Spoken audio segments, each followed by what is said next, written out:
Hi, I'm Kevin Reynolds, director of The Count of Monte Cristo. And I'm Stephen Semmel, the film editor. And we're here to talk about the cutting of The Count of Monte Cristo, how we assembled all the footage and came up with the resultant picture that you see here. Steve and I have worked on a couple of pictures now. Steve cut my last film, 187, and he was the assistant editor on the first feature that I did, Fandango. Editing is a very special process. I liken it to writing the picture for the second time. You write it once on paper before you go into production, and then once you've got all the pieces of film, you sit down in an editing room and you actually write it for the second time with pieces of film instead of words. And that's what this process is all about. The scene that's running behind us now is an earlier version of the Fernand betrayal scene. And I would estimate that the version that's in the film is probably 20% the length of what the original version was. So we cut out 80% of it. The reason was, in the beginning of a picture, particularly one like this, you spend the first act establishing characters and their situations and their motivations before you get on with the rest of the story. And it was taking so much time in the first act that we had to try to find a way to compress things. He sits down with a guy who's obviously a heavy, just by his demeanor in the scene. And you know, the audience is already several steps ahead of the exposition in this particular scene. So it becomes a question of, you know, can you drop this out and still keep the essence of the scene? Can you drop this out? And bit by bit, you start off with something that is maybe 3 or 4 minutes, and you end up with something that's 30 or 40 seconds. Hello, my fine young gentleman. Care to join me?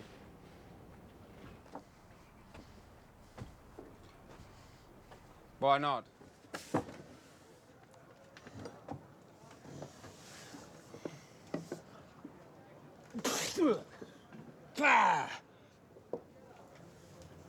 Like me, do you? I don't even see you.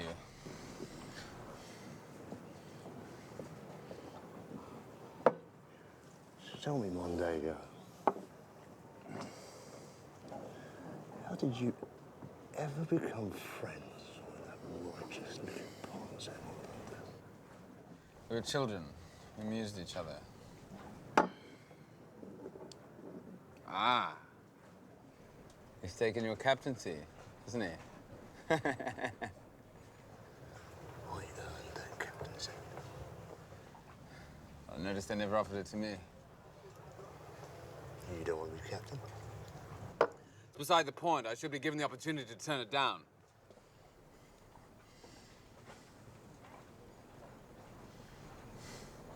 Edmond has no education.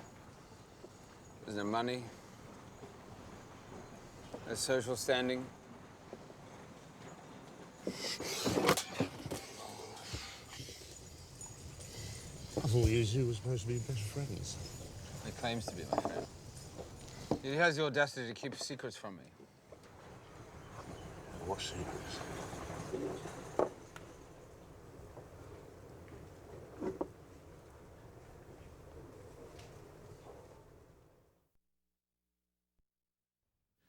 The scene we're looking at here is the scene where the audience discovers that Monsieur Clarion is, in fact, Monsieur Villefort's father, and hence they understand his reaction and why he sent Edmond off to prison.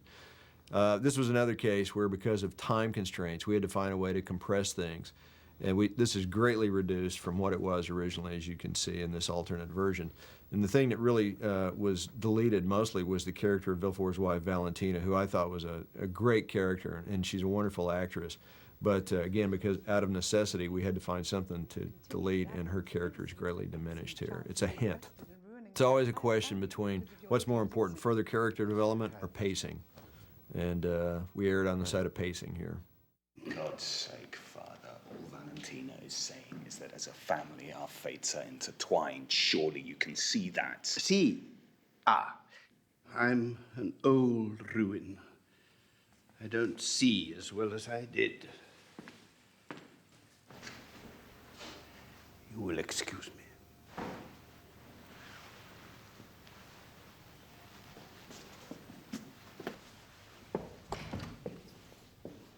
I tell you, if he carries on, we will all end up in the shadow deep.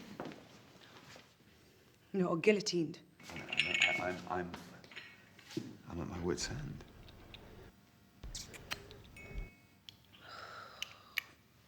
Monsieur Clarion. As if Napoleon even knows he exists. But he does.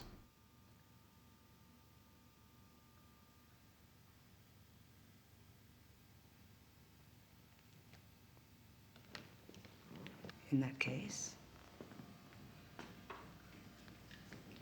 you find a better way to deal with him before he destroys us both.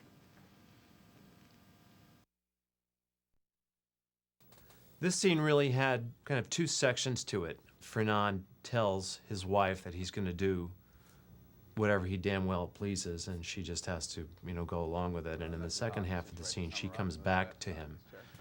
And this is the first time we saw them as a married couple. And I felt that just having the beat of Fernand clearly having the upper hand in his relationship with his wife was enough, that you didn't have to take it the next step and find out that, you know, she wasn't going to just roll over and play dead for him. Although I do think it was one of Dagmara's best scenes in the film, and at that level, it's very unfortunate that was cut out. It is unfortunate, and my reason for wanting to keep it was because it's one of her strongest moments to see her standing up to Fernand. And I think to some extent we did lose something by taking that away from her character. And in fact, we've had that complaint from some people, particularly women, who wanted to see her be stronger in the face of his abuse. But again, it was a pacing thing. It was, does it slow the film down so much that it's not worth it? And ultimately, we decided that, yeah, we could lose it. The combination of Paris and me is hardly a recipe for fidelity, is it? And since my attempts at discretion have evidently failed, there seems little point in keeping up pretenses. It's actually quite liberating, wouldn't you say? Don't uncork the champagne just yet. When I've finished, you may still see there is an advantage to discretion. Really? Paris now sees me as the object of ridicule, of pity. I can endure that. But our son deserves nothing but happiness. He believes you to be the perfect husband and father. He worships you. Guarantee no word of your affairs ever reaches the ears of our son. And I promise to stand by your side forever as your loyal, smiling wife, giving such a performance of happiness that occasionally even you will believe it. And if I refuse? Then I will play for you the entire repertoire of the wronged wife. If there's a door to be slammed, I'll slam it. A scene to be made, I'll make it. A mistress's face to be slapped, I'll slap it. Until every noble family in Paris agrees they would rather invite the pox into their home than Mondego and his damned wife. Agreed. Your vehemence is astonishing, my dear.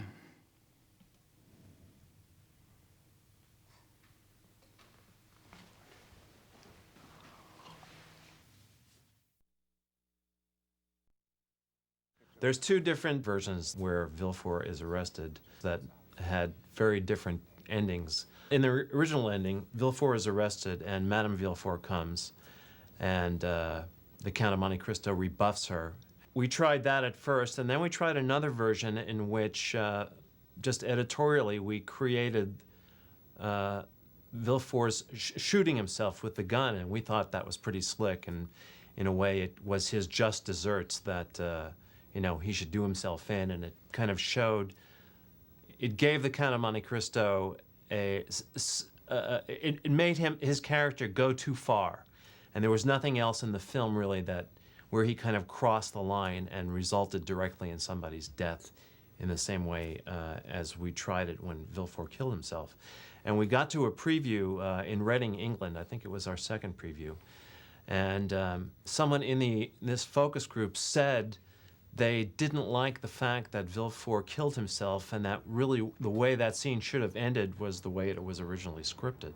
And so we put it back the way it was. Well, they because- didn't know. The audience didn't know how it was originally scripted. What they said was he should have had Villefort pull the trigger and the gun be empty. Right. Which is, now how could an audience think of that? That's right. And we had shot it that way and then actually changed it. And so when we heard that, we tried it the other way, and the results were obvious at the next screening that the audience much preferred the version where he shoots himself, or he pulls the trigger and the gun is empty, and Jim says, "You didn't think I was going to let you off that easy, did you?" Right. So those are the kind of things you learn from test screenings.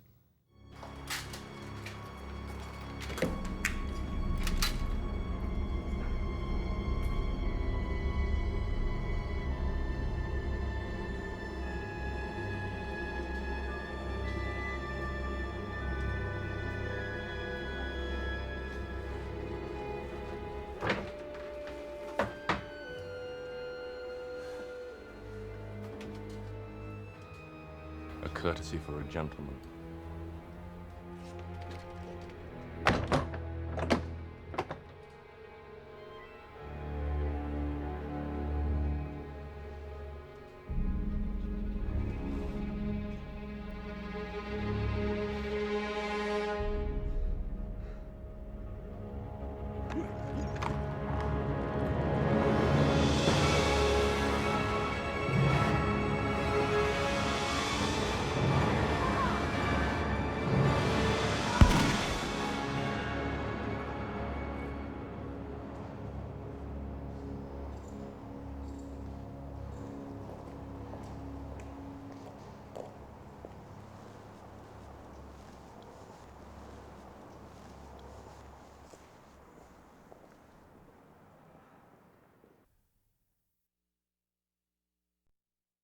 The climax of the film was very difficult, and we actually ended up having to go back and reshoot it. The first time we shot it, we didn't have enough time. We needed another day or two, but it wasn't in the cards, and so consequently, we shot the exterior portions of it first in these big brown wheat fields, as you see, which is the primary reason I chose this location, the beautiful wheat around this ruin. But when we showed up to shoot it, I only did the wide shots first because as you move in on a scene like this, you're destroying the wheat. And before I had an opportunity to come in and do the closer coverage, which really makes the fight exciting, we ran out of time and had to go inside to cover the dialogue. So we barely had time to do that as well, and it didn't work very well. And so when Steve and I sat down to cut it, I knew it wasn't going to work. And we ultimately decided we're going to have to go back and reshoot it to make it better. And when we went back to shoot it, of course, it was late spring, and so the wheat was green again.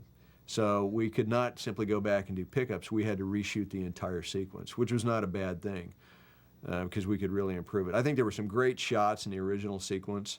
I don't think we ever got the shot of the birds, the big opening rise up, as well in the second time around as we had it the first time. But all in all, I think that the scene improved vastly between the first and the second time because we had more time to do it.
Kings to you, Mondego.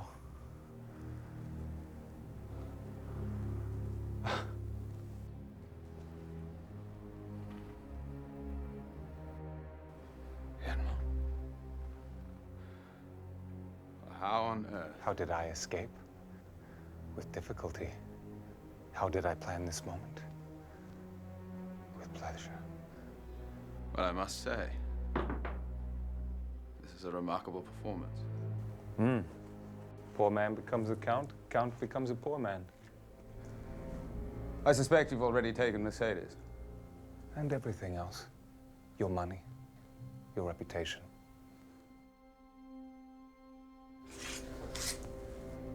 I didn't come here to take your life. Don't force me to reconsider. Yeah, you always were gutless. Simply do not have it in you. You have no idea what is in me anymore. Those years you gave me in hell have made me capable of things you can't even imagine.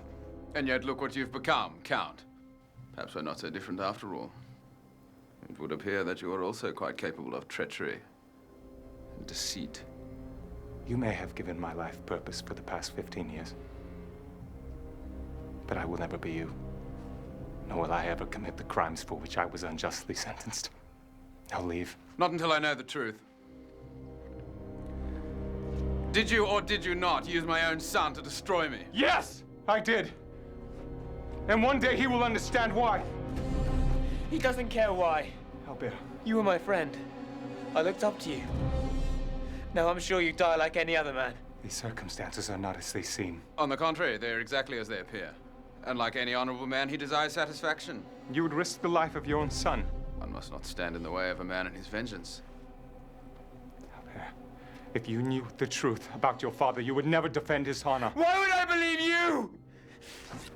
Because I could have killed you.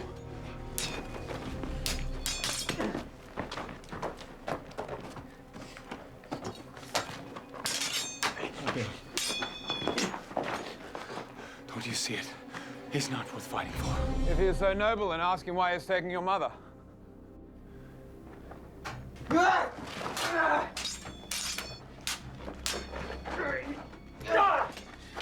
Do your worst! No!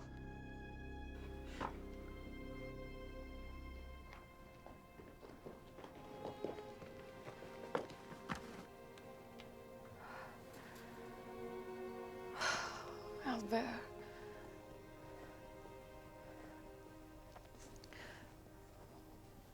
One day I hope you come to understand that it is possible for something to start as a sin and end as a miracle. What do you mean?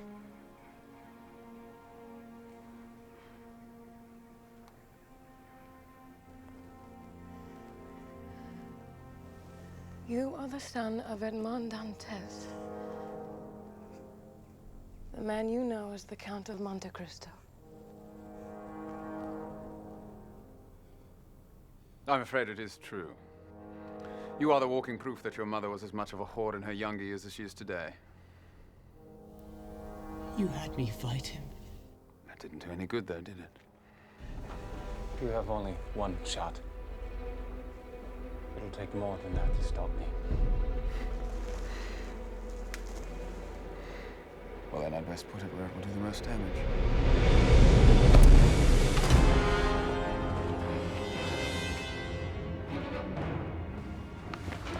Mercedes. It only grazed her.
What happened to your mercy?